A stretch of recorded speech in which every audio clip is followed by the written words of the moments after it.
Halo, assalamualaikum semuanya. Syifa Kennedy di sini.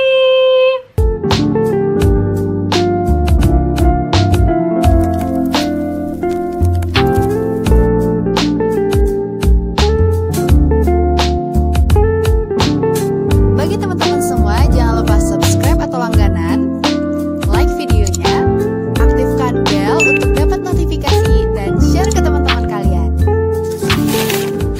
Hai, apa kabar teman-teman semuanya? Semoga dalam keadaan sehat. Gimana nih kegiatan di rumah ajanya? Apakah ada melakukan banyak kegiatan, tetap produktif, atau cuma males-malesan dan tidur-tiduran aja?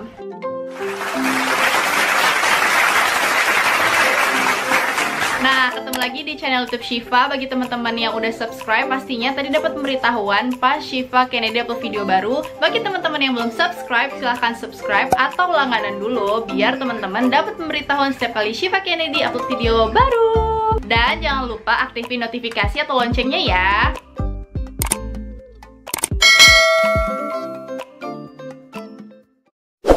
Nah, demi mencegah atau memutuskan rantai penularan dari virus corona, pemerintah pusat bahkan pemerintah daerah memberlakukan belajar yang dulunya di sekolah menjadi di rumah. Jadi kan udah familiar lah ya dengan hashtag di rumah aja. Buat kamu yang masih merasa bingung dan enggak nyaman terus-terusan berada di rumah, apalagi teman-teman yang sekarang ini lagi sibuk-sibuknya mempersiapkan ujian menuju perguruan tinggi yang pastinya sebenarnya butuh bimbingan nih, butuh tetap semangat untuk belajar dalam persiapan ujian. Aku di video kali ini akan membagikan beberapa tips yang bisa kamu gunakan untuk tetap bisa produktif, tetap bisa belajar tapi di rumah aja.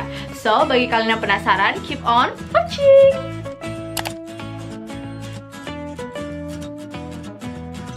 Aku banyak bagikan konten-konten eksklusif selama di rumah aja ini di aplikasi Uma. Jadi bagi kalian, yuk download aplikasi Uma dan follow Syifa Kennedy. Oke, tips yang pertama adalah terapkan metode SMART.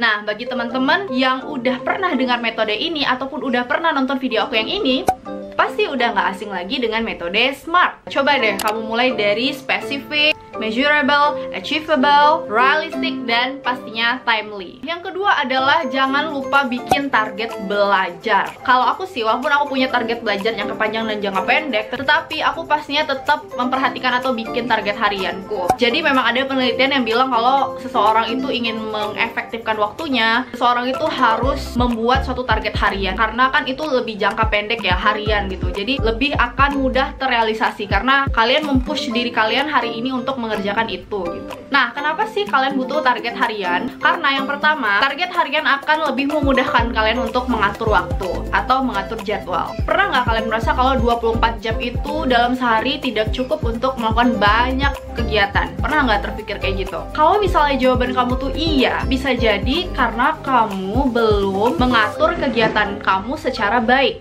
Misalnya nih, satu hari, 1 jam mau belajar bahasa Indonesia, 2 jam mau belajar geografi misalnya. Tapi sih kalau bisa itu lebih spesifik, mau belajar bahasa Indonesianya tentang puisi atau mau belajar geografinya tentang litosfer misalnya nih. Dibikin spesifik lagi, mulai dari jamnya berapa lama, terus materinya materi apa gitu. Nggak cukup cuma judul mata pelajarannya aja.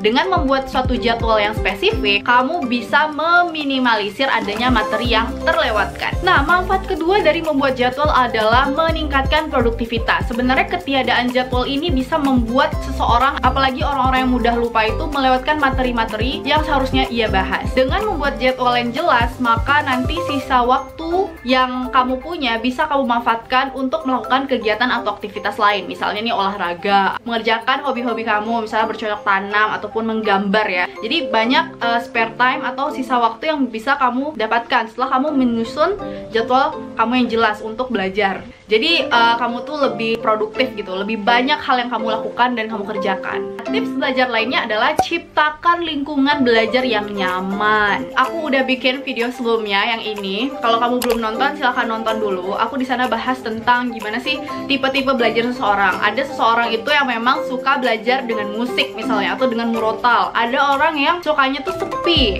yang gak diisi dengan keributan di sekitarnya gitu. Coba kenali cara belajar kamu, terus ciptakan lingkungan belajar yang nyaman. Yang kedua adalah perhatikan pencahayaan ya. Jadi bukan bikin video aja nih yang butuh pencahayaan yang bagus, belajar pun butuh pencahayaan bagus.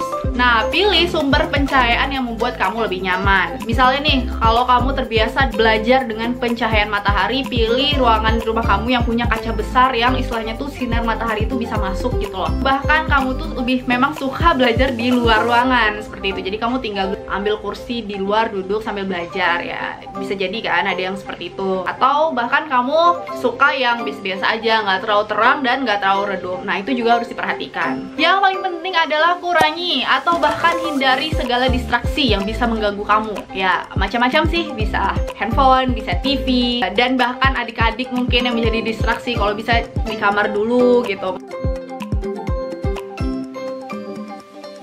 Nah, salah satu cara untuk mengurangi distraksi yang ada, kamu bisa praktekin yang namanya metode Pomodoro. Aku juga udah pernah bikin videonya di sini. Jadi bagi kamu yang belum nonton, silahkan watch the video. Tips selanjutnya adalah libatkan orang lain. Banyak juga nih orang yang memang nggak bisa loh belajar sendiri. Misalnya tuh dia udah belajar sendiri, tapi apa yang dipelajari itu susah gitu masuknya. Dia butuh seseorang gitu yang entah itu membimbing dia atau menemani dia belajar. Melibatkan orang lain itu adalah tips yang penting juga. Misalnya kamu tidak bisa ngajakin teman buat belajar bareng karena physical distancing ini misalnya kan, tapi kamu tetap bisa ajakin orang tua misalnya untuk nemenin belajar, ataupun kalau punya saudara, kakak, adik bisa ditemenin gitu. Asalkan ya tetap sesuaikan dengan keadaan kamu, yang lebih suka ditemenin kah atau yang memang lebih suka diam kah. Kalau memang misalnya sukanya diam, ya udah sama-sama diam tapi tetap ada yang nemenin kayak gitu. Sebenarnya kalau belajar kelompok itu sebenarnya ada manfaat sih. Yang pertama, kita bisa menghindari untuk menunda-nunda, karena kan kita punya tekanan ya dari teman kita, oh masa aku aja kerjain dong gitu. Jadi kayak lebih mengurangi adanya sifat menunda-nunda kalau kita kerja bareng sama kelompok. Kita bisa menghadirkan sudut pandang yang berbeda. Kamu bisa aja mendapatkan sudut pandang yang belum atau tidak kamu pikirkan sebelumnya. Oke, kita kembali ke tips ya. Tips selanjutnya yang bisa kamu lakukan di rumah aja ini adalah ikutan tryout online. Nah, kalau sekarang sih memang nggak bisa ya kita ikutan tryout di luar karena memang nggak ada yang buka. Jadi ya salah satu cara adalah mengikuti tryout online ataupun kelas-kelas online. Sekarang tuh lagi banyak, serius kan, lagi banyak. Kalau misalnya kalian scroll di Instagram itu sangat banyak sih. Aku aja sudah beberapa kali juga mengisi kelas online ini gitu kan. Jadi kalau misalnya kalian yang pengen ikut coba aja ikut ujian online. Kenapa? Karena biar kamu itu tahu sejauh mana sih yang udah kamu pelajari, sejauh mana sih kemampuan kamu dari kamu udah belajar sendiri ini gitu. Nah gitu teman-teman, jadi itu aja beberapa tips yang bisa aku bagikan untuk video kali ini. Silahkan ikuti video-video aku selanjutnya karena aku akan aktif bagikan banyak video lainnya. Dan bagi teman-teman yang belum cek playlist aku, mungkin baru sampai atau baru lihat video Shiva Kennedy ini di YouTube Shiva Kennedy, silahkan cek playlist aku karena aku bikin 100 video lebih, mulai dari info tentang kedokteran, tips belajar, sharing, tips-tips menjaga kesehatan kulit juga ada ya, juga pernah aku bikin. Jadi silahkan kepoin YouTube aku dan jangan lupa follow Instagram aku di @syfkndi. Mungkin itu aja video kali ini. Jangan lupa like, komen di bawah, share ke teman-teman kalian, share linknya ke teman-teman kalian di WhatsApp, di Line, di sosial media yang kalian punya. Sampai ketemu di video selanjutnya. Bye bye. Assalamualaikum warahmatullahi wabarakatuh.